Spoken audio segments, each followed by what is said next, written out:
c'est une spécialité américaine, le lobbying, les pressions veloutées exercées par des groupes d'intérêt en vue d'influer les décisions du locataire de la Maison-Blanche. Washington en est la capitale mondiale, nous dit-on actuellement. C'est vrai que les activités en ce domaine sont au beau fixe. Des centres de recherche universitaires, des groupes confessionnels, des organisations humanitaires ayant pignon sur rue, je pense à Human Rights Watch, tous réclament la levée des sanctions décidées par le président Trump contre la Cour pénale internationale. Souvenons-nous de ce coup de colère de Trump lorsque la CPI a ouvert une enquête sur des crimes de guerre présumés de l'armée américaine en Afghanistan. Au regard de l'effort consenti par Washington, 24 000 soldats tués et blessés, des centaines de milliards de dollars dépensés, le président Trump avait estimé que le comportement de ces soldats était dicté par la réalité des rapports de force sur le terrain et qu'il n'y avait là pas de quoi en douter. En conséquence, des sanctions ont été prises, le gel des avoirs de ceux ayant contribué au financement de l'enquête.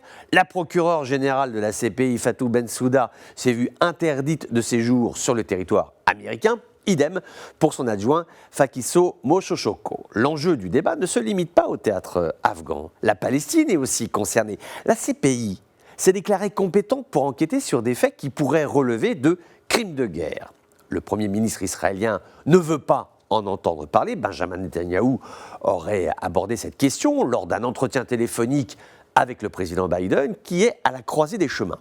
La société civile américaine lui dit « Il faut lever les sanctions, laisser la justice internationale faire son travail au risque qu'elle s'intéresse au comportement de nos soldats. » Et puis de l'autre côté, il y a Israël et ses relais d'influence qui sont nombreux à Washington, qui veulent faire entendre raison à la nouvelle administration américaine. Pour l'instant, Biden ne s'est pas encore prononcé. Cette question, c'est également une boîte de Pandore.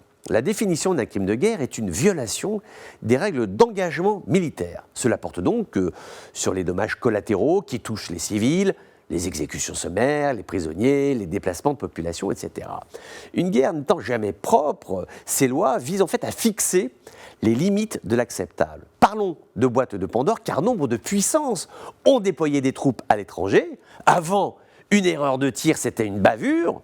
Aujourd'hui, c'est un crime de guerre. En règle générale, les états-majors ne sont pas très chauds pour judiciariser la guerre, sauf si tous les belligérants acceptaient de s'y plier, terroristes inclus, mais ça, hélas, c'est un vœu pieux.